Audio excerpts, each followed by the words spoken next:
V rámci investovania tam teda za mňa, ak mám postaviť nejakú takú pyramídu priorít, tak v prvom rade je to o tom časovom nejakom výpätí. Pri investovaní stačí, že si stanovím nejakú jednoduchú stratégiu, investičné inštrumenty, do ktorých budem teda vkladať svoje peniaze. Trading je trošičku aktívnejší, tam teda vyhľadávam, niektorí tí aktívnejší obchodníci môžu vyhľadávať príležitosti v podstate dennodenne na XY trhoch, takže je to veľmi taká, by som povedal, flexibilná profesia alebo flexibilný biznis, možno takto by som to pomenoval. Oproti tomu investovanie je o dosť pasívnejšie. Ďalšou teda ale časťou, ak sa bavíme o tom čase, nemusíte si predstavovať trading ako niečo, kde budete nejaký vlk z Wall Street, ktorý má pri sebe 6 monitorov a teraz kliká tam ako zbesnetý, ale môže to byť pokojne aj o tom, že mám svoju nejakú strednodobú stratégiu, mám vyslovene vybratých niekoľko inštrumentov, 3, 4, 5 trhov, ktorým sa venujem a do hĺbky v podstate spoznávam ten potenciál, ktorý môžem z toho trhu dostať. Takže toto pokojne tiež môže byť trading. Myslím si, že ešte s Ondrom sa v následujúcich videách k tomu dostaneme a rozoberieme si tie typy obchodníkov viac do hĺbky. Čo sa týka ďalšieho nejakého horizontu, tak samozrejme, ako som už načal, tak aj ten trading je trošičku iný oproti tomu investovaniu. Ten časový horizont je tam kratší pri väčšine obchodníkov, nie sú to teda investície na niekoľko rokov, ale jedná sa skôr teda o nejaké obchody v rámci kratšej periódy od tých najnižších nejakých hodinových až po nejaké možno týždenné trady. Čo sa týka ďalej teda tradingu ako takého, tak je to, myslím si, že v dnešnej dobe veľmi zaujímavá možnosť na rozšírenie príjmov, tak ako teda máme obchodníkov, investorov. Nič nebráni obchodníkovi prejsť aj do tej kategórie tradera, byť možno aktívnejší. Je tam hneď viacero možností, prečo teda sa stať traderom. Či už je to nejaká diverzifikácia príjmu, môže to byť napríklad nejaký hedging alebo nejaké poistenie sa voči nejakej menovej strate alebo strate v rámci zmeny mien na akciovom trhu, alebo jednoducho chcem opustiť tú svoju situáciu, ktorú aktuálne v živote mám, chcem byť slobodnejší, je to predsa povolanie, ku ktorému mi stačí notebook a nejaké kvalitné internetové pripojenie. Tu by som sa ale pozastavil, znie je to veľmi ľahko, ale dôjsť do tejto etapy, že takto dokážem full time tradovať, stojí strašne veľa námahy a musím úprimne povedať, že to dokážu jednotky percent zo všetkých ľudí, ktorí začnú. Čo je ale veľmi dôležité, aká myšlienka ma v tomto napadá, je práve to, že trading možno nie je pre každého, ale každý ho môže skúsiť a práve aj v tomto podcaste, práve v týchto videách sa budeme snažiť o to, aby ste dostali kvalitné informácie, aby ste vedeli, čo teda máte hľadať, ak sa do tradingu pustíte, alebo ak budete v kategórii, že ešte som o tom nepočul, chcem sa do toho pustiť, ale nevedel som možno, že z ktorého konca to mám zobrať, takže práve v tomto chceme byť nápomocní. Ak by sme si porovnali trading voči takému klasickému podnikaniu, či už to je nejaké podnikanie v službách, v priemysle, alebo napríklad nejaké podnikanie v rámci nehnuteľností, tak je nevyhnutné zmieniť, že pri klasickom podnikaní sa stretávame s ľudským faktorom, v istých momentoch aj s pomerne vysokou mierou nákladov, ktoré teda podnikateľ musí znášať, hlavne teda na začiatku, tí, ktorí podnikáte, tak to určite viete. Toto sú všetko veci, ktoré pri tradingu odpadajú.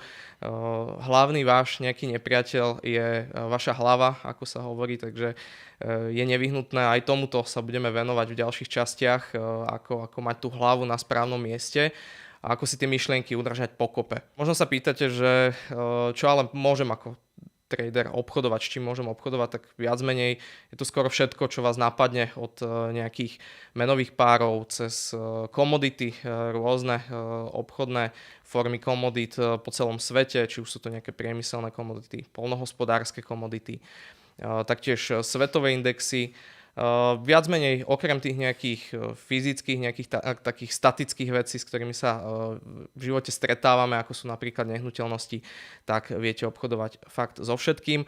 A každý z tých trhov má svoje isté špecifikum, ktoré je dobre spoznať. Možno si to tiež načrtneme, tieto nejaké také charakterové vlastnosti, na čo sa pripraviť na tých trhoch. A je to v podstate niečo, s čím sa môžete ako trader, obchodník na platforme stretnúť. Napríklad konkrétne u nás v XTB viete naraziť až na vyše 5000 inštrumentov.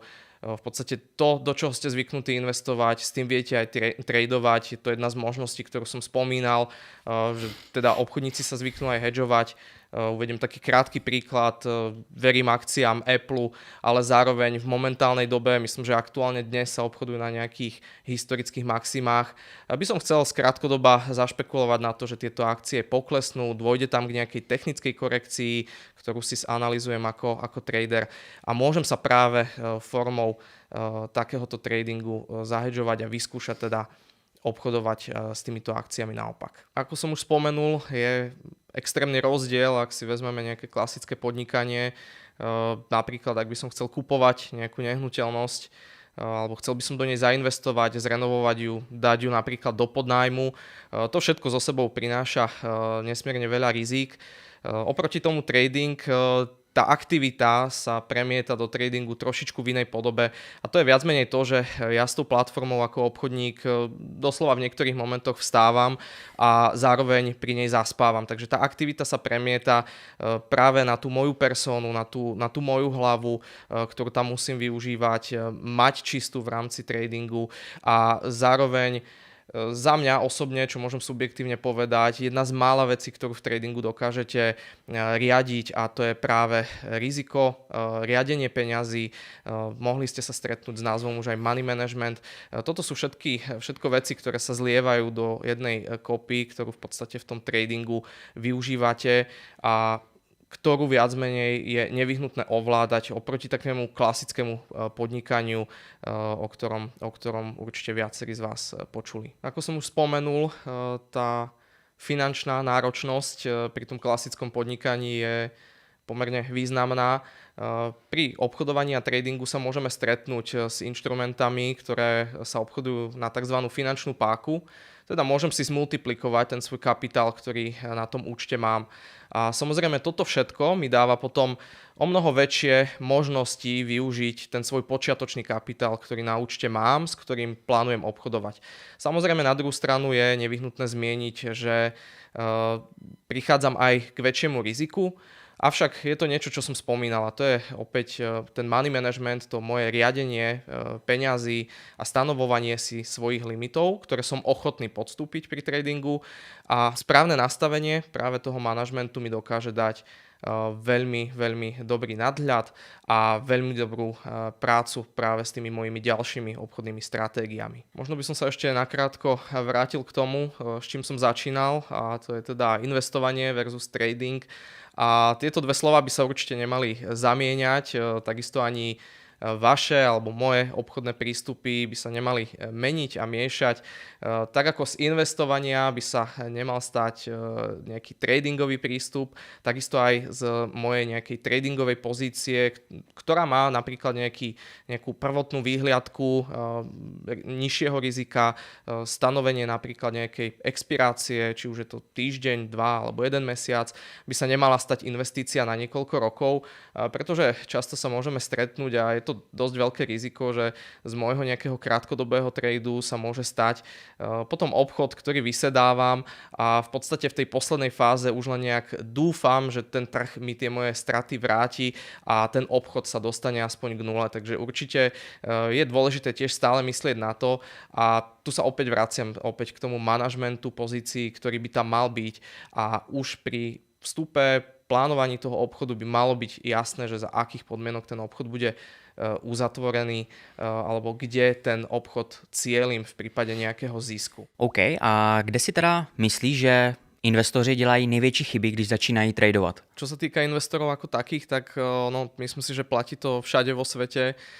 človek si tak trošku prenáša tie svoje návyky, či už je to jedna profesia na druhú, tak myslím si, že toto platí aj v rámci investovania a tradingu. A okrem toho, že opäť si obchodníci a ľudia celkovo zlievajú investovanie s tradingom, nedávajú medzi to nejakú tučnú čiaru. To je jedna vec. A druhá vec je možno v dnešnej dobe sa tá téma tradingu berie tak trošičku povrchne v niektorých smeroch a vidím tam aj na klientoch alebo na ľuďoch, s ktorými komunikujem, dosť mále nejaké taký slabý technický background, by som to nazval. Že ten človek sa pustí do toho po hlave, pričom možno z tých základných vecí, ktoré budem veľmi rád, teda ak si spoločne rozoberieme, ovláda len veľmi slabo alebo skoro vôbec o nich nevie. Dobře, a pokud jsem tedy investor a chci začít tradovat, co bych měl udělat jako první? Je to edukace, samozřejmě kromě toho, že se podíváme na naší trading akademii jako investor, ale co by to mělo být? Mělo by to být nějaké zakoupení nějaké knížky nebo nějaký demo účet, nebo co bys doporučil takovému člověku, který ano, umí už si nakoupit nějakou akci, umí zainvestovat do ETFka,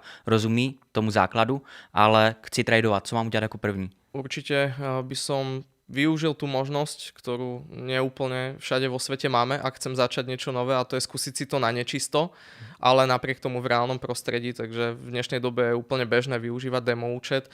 Predpokladám, ak som investor a mám nejaké skúsenosti s akciami, tak čo to už o nejakých tých platformách viem, alebo zhruba viem si predstaviť, že čo ma čaká na tej platforme, ale predsa pri tom tradingu je to ešte o niečom inom. Musím tam ovládať iné nejaké technikálie za tým. Takže určite, ak by som mal začínať ja, tak je to jednoznačne využitie demo účtu, využiť jeho možností, čo najviac pochopiť tú technickú stránku, s ktorou budem pracovať. Predsa je dobre sa nachystať na to, aby som nespravil nejaký misklik alebo niečo také, alebo sa tomu vyhol. A následne za mňa ešte, keďže som tak skôr ako technicky nastavený človek, tak je pochopiť tie základné technické parametre. Zrejme tiež sa k tomu dostaneme, či už je to nejaká marža, finančná páka, financovanie cez noc toho obchodu a všetky tieto veci jednoducho, aby ma čo najmenej veci dokázalo po ceste prekvapiť. Ještě mě napadla jedna otázka. Napadlo mě, protože obecně, tedy co si myslím já jako z nějakého mého toho investorského pohledu, je, že trading je za mě mnohem náročnější, jak na hlavu, tak obecně na technikálie, možná i na tu analýzu, než jakoby, je to těžší, náročnější disciplína než to dlouhodobé investování. Co si o tom myslíš ty z té pozice toho tradera? Je to opravdu, řekněme, pokud tedy se zlepším v tom tradingu, něco se o něm naučím, je dost možné, že se naučím i lépe třeba přemýšlet nad těmi dlouhodobými investicemi, nebo jsem úplně mimo? Myslím si, že to dáva hlavu a petu, to, čo si povedal. Je to o tom, o čom sme v podstate debatovali celú tú dobu, a to je nejaký aktívny prístup k tomu trhu. To je ten trading sám o sebe. Takže ak si tam dokážem osvojiť pravidlá, ktoré mi dávajú zmysel, ktoré dokážem dodržiavať, či už je to napríklad nejaký pokročilejší money management, tak to všetko viem spätne prenášať aj do toho investovania a zvýšiť tie svoje skúsenosti, tie svoje skilly v tomto obore. Takže určite je to niečo, čo je, myslím si, že vyhovujúce. Počkej, chceš vydělat víc než svůj soused? Průměrné zhodnocení mého studenta je 20% ročně. To je dvojnásobek toho, co dělá index S&P 500. A 9 z 10 členů by moji Oka Akademii doporučilo dál. Jestli chceš vidět, jak to dělám, dávám ti 7 dní přístupu naprosto zdarma. Ostatní za to platí 1500 korun měsíčně, ty to máš zdarma. Uvidíš přesně, co kupuju, co prodávám a proč to dělám, a to v reálném čase. Možná umíš chytat ryby, ale já ti naservíruju ryby na zlatém podnose. Odkaz máš přímo pod videem, vidíme se na druhé straně.